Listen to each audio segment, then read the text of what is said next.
داسې لارې چې د ډېر ښه کمیونیکیشن لپاره ډېر ضروري دي.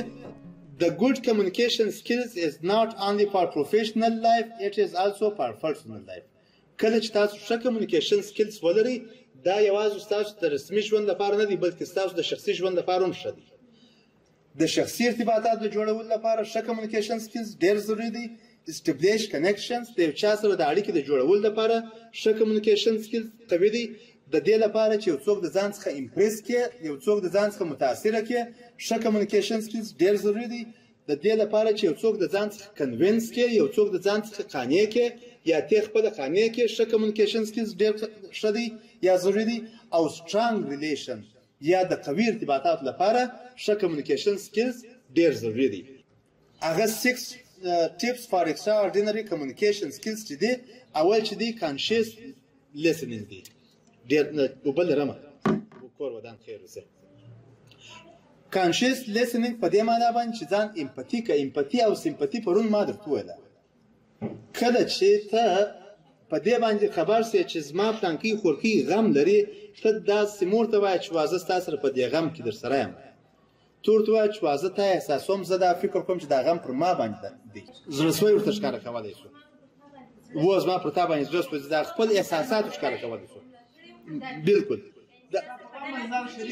و زه در سره شریک یم زه در سره داخل یم زه ځان دا رقم بولم لکه زه چې په دغه حالت کې یم دا ته چې په کوم حال کې دا د ښه کمیونیکیشن سکلز لپاره اوله لاره ده. دوهم do not do me. کله چې تاسو د چا سره خبرې کوئ همیشه دا مور ته وایاست چې ما دا وکړله ما دا وکړله ما دا وکړله ما دا وکړله. د دې پر ځای باندې غوږ ورته ونیسه چې تا چې وکړله ته بل کم قابلیت لرې. ښه ته خو ډېر ښه سپورټ کولی سې د سپورټ تر څنګ بل څه درس چې ویلی دي ماشاءالله درس چې ویلی دي بل د څه قابلیت لرې د ده څخه یې واخله. مې مور ته کو چې ما دا وکړله ما دا وکړله ما دا وکړله خپل تعریف ورته کوې. کوښښ وکړه چې مقابل طرف واورې. صحیح دی.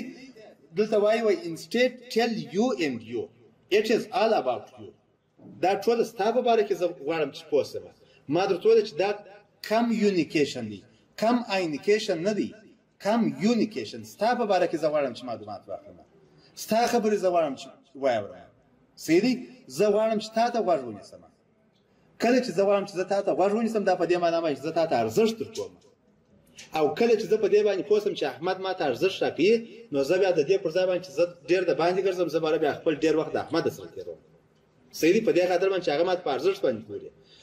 ورپسې never react like political parties or argument always give response. وایي همیشه ریاکټ مه کوه. تاسې شاید په ټلویزیون کې دا تاوده بحثونه یا تودې خبرې اورېدلي موږ دا رقم کارونه کوو بل طرف وایي یا موږ دا رقم کوو تاسې غلط یاست موږ څه یو تاسې غلط یاست موږ څه یو موږ څه یو تاسې غلط یاست. جنګونه چې سره پېښېږي تاسې وایي دا شی مه کوئ. همیشه یو چا ته ریسپانس ورکړي. ریسپانس په دې معنا باندې چې ته څه یې که څه په دې باندې ته پوهېږې چې دی غلط دی ورته ورته ته څه دي. په دې خاطر باندې چې ستا هدف باید دا نه وي چې ته موضوع وګټې. ستا هدف باید دا وي چې مکمل بحث وګټې. کوښښ مه کوه چې په بحث کې 5 موضوعات یادېږي 6 موضوعات یادېږي. که چیرې ته پر یوه موضوع باندې د یو چا سره ټینګ سې بحث ورسره کوې جنجال ورسره کوې او ته په دې باندې داسې ښه پوهېږې چې زه څه یم مقابل طرف مې غلط هم دی په دې باندې ته 100% مطمئن یې پروا نه کوي غوږ ورته ونیسه. که چیرې ته غواړې چې مکمل بحث وګټې د دې پر ځای باندې چې هغه یوه موضوع وګټې چې په دا بحث کې داخله ده نو وایي never react. ریاکټ مه کوه چې ته د بل چا په مقابل کې ژر جواب ورکړې چې ته غلط یې زه څه یم زه څه یم ته غلط یې داسې جواب ورکړې.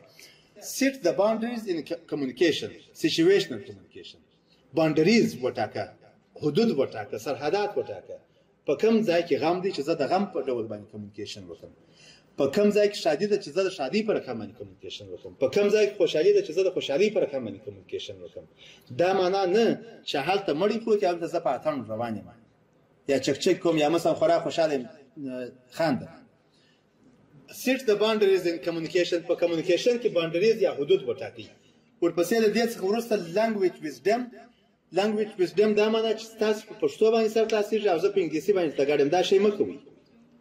کله چې یو څوک ته په دې باندې پوه سي چې د په پښتو باندې ډېر ښه سر خلاصېږي په پښتو خبرو سره وکړه بیا کوښښ مه کوه چې ځان ډېر پروفیشنل ورته ښکاره کړې چې زما انګلیسي زده ده په انګلیسي باندې بحث ورسره وکړه. او په اخر کې ability to take feedback د دې قابلیت ولره چې ته فیډباک واخلې چې هغه په تا ته وایي چې ولا په خبرو باندې مې سر خلاص شو نو خدای دې وکړي چې په 100% کې مې یو 15% سر په خلاصوي خدای دې وکړي انشاءالله